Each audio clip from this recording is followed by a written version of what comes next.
explicando por que faz sentido a gente discutir uma família e os seus problemas publicamente. Não me dá nenhum prazer discutir a relação de filhos de um casamento com a madrasta que casou com seu pai posteriormente. Não me dá nenhum prazer tentar entender qual é o controle, a influência que o patriarca da família hoje exerce sobre os seus filhos e a sua esposa. Mas o PL é o maior partido da Câmara dos Deputados, é o maior partido do Senado, é o partido com o maior fundo eleitoral nesse ano e é um partido muito importante para o Brasil. O Flávio Bolsonaro é um candidato sério à presidência da República, então a gente precisa discutir isso, porque é o status da direita brasileira hoje. A direita brasileira topou ser sequestrada por uma família e agora é sócia dos problemas dessa família. Se a direita brasileira tivesse conseguido construir a diferenciação entre dois temas, um tema é Jair Bolsonaro, as suas questões com a justiça, a sua família muito confusa, e outra coisa é a direita brasileira, são os conservadores brasileiros que estão se organizando para tentar vencer a eleição presidencial em 2026. Se isso tivesse ocorrido, hoje a gente estaria falando de quais são as propostas de uma direita muito competitiva, muito bem organizada, muito bem capilarizada pelo país, muito bem capitalizada em termos de recursos para a campanha, planeja o que essa direita planeja para tirar o Lula do Palácio Planalto. Como a direita, nos últimos 4 anos, não conseguiu fazer isso, a gente está discutindo a família Bolsonaro, porque a direita brasileira virou refém da família Bolsonaro. E a família Bolsonaro, desde que Jair foi preso, tem essa questão de disputa pela sucessão, inicialmente entre Flávio e Michele, porque naquele momento era o que estava sendo posto, né? Quem seria o candidato à presidência, Flávio ou Michele. Na primeira visita que o Flávio faz ao pai na Papudinha, ele sai se colocando muito claramente como o porta-voz do pai detido.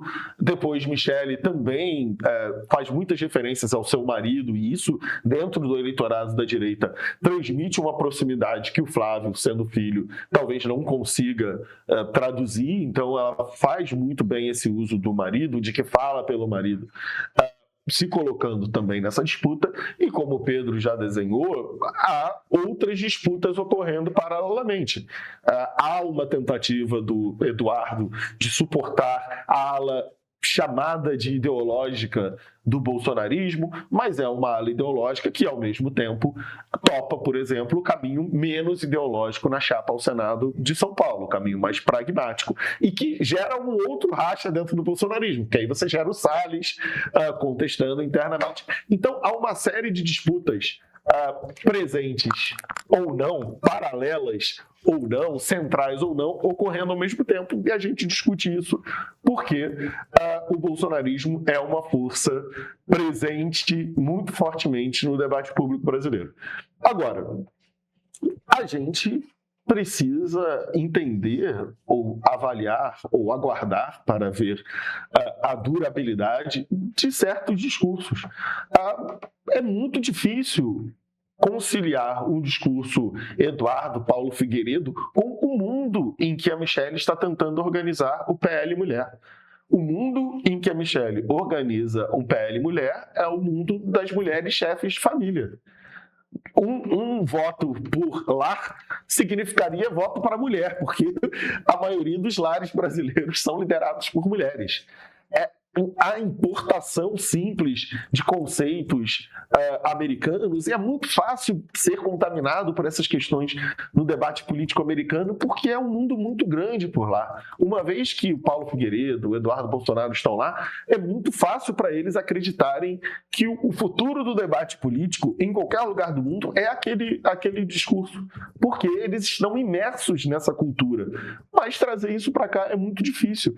E eu suspeito que Valdemar da Costa Neto tem uma leve preferência pela abordagem de Michele. E é aí que nasce uma outra camada do conflito no PL, que Eduardo tem uma certa fidelidade com o irmão, repercute finge estar tentando ajudar a campanha do irmão nessas ações dele, repercute ataques contra a Michelle sob o contexto de que está ajudando o irmão, mas acho que não está exatamente ajudando o irmão. O que ele está exatamente é atacando o campo que ele identifica ser o campo Michelle mais Valdemar. E aí que eu imagino que esteja a real disputa nesse momento. É a disputa dos irmãos versus Michelle e Valdemar. E imagino que Valdemar esteja antecipando os próximos capítulos disso tudo. Flávio está fragilizado.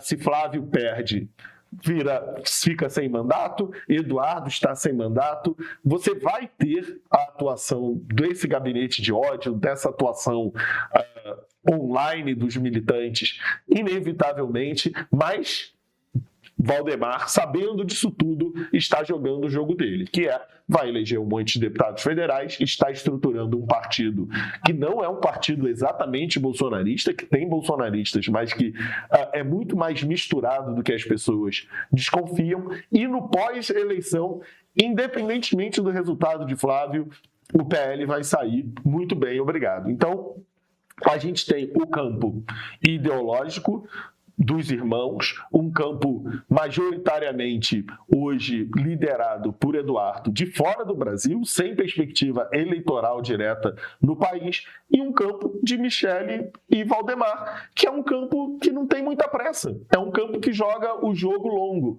é um campo que esse ano vai eleger deputados e senadores. Se o Flávio for eleito, muito bem, obrigado. Se não for eleito, tudo bem, eles estão com um partido montado, estarão com bancadas muito grandes montadas, estarão com uma estrutura montada, com um partido com capilaridade no país.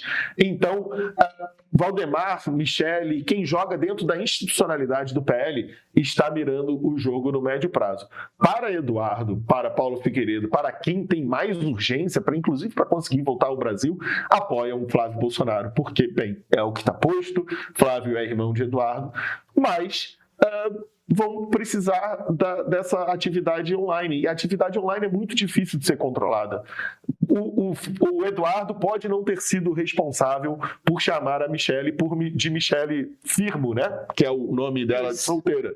Mas a Michelle sabe que quem está chamando ela por esse nome são os amigos do Eduardo, é a turma do Eduardo, é o grupo. Só que Eduardo talvez não tenha controle sobre todo mundo. Isso que é o problema. É o problema do guarda da esquina da internet, né? Você consegue controlar o Eduardo consegue controlar talvez o Paulo Figueiredo, mas ele não consegue controlar o guarda da esquina. E há milhares de guardas da esquina xingando a Michelle de tudo.